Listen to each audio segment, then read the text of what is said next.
برای دمگیری کجا میره در تابستان در گرمیا؟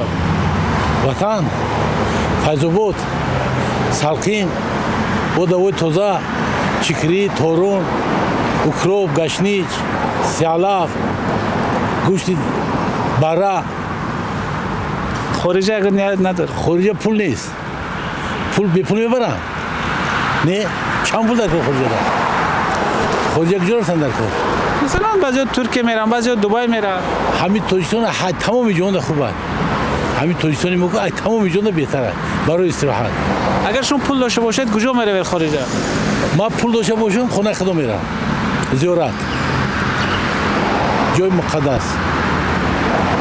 یه سالی میرم جای چایکو میدونی اونجا بیت المقدس. بیت المقدس. انا اونجا رفتم زیارت کردم، زیارت کردم. جای تاریخی ده نه سمرقند رفتن در کار، بخارا رفتن در کار. انا جای تاریخی ده جای لنینگراد رفتن در کار. استاریسکی میسته تاریخ جای تاریخی. همین اگر پول نباشه جای تویسون بهترین جای بهترین ودیخ میگین اسرائیل موافقی کیسا اون شناسا خشتبار میرون خارج دمگیری یا نه؟ میرون. کجا مثال؟ دبی میرن، ترکیه میرن. تمام. شما نیت رفتن نداری؟ نه. باشه همین تاجیکستان باشم. خب همین تاجیکستان بهترین جای کجا بریم؟ یک کشور خارجی نرفتیم. کشور خارجی رفتیم گروزیا. آذربایجان بهتر. امسال نیت کجا رفتن دارید؟ امسال نیت افغانستان ممکن داشته باشیم. افغانستان وطن خود ما. سال گذشته کجا میرفتید؟ سال گذشته گروزیا میرفتیم یا آذربایجان.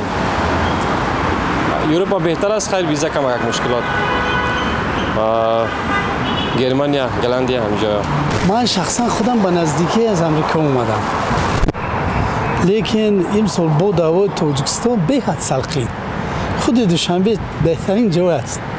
لیکن اگر فرصت شود و اویلام قطع کودکام نبیرم از خود امریکا اومدگی بهترین جای رومت است، ورزوب است.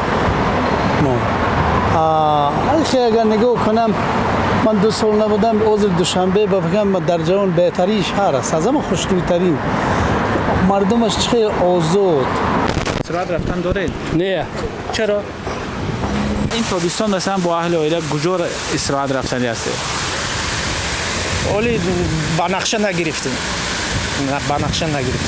سال گذشته کجا میرفتید عادتا؟ سال گذشته تاشکند میرفتیم، روسیه میرفتیم. همین شهرها.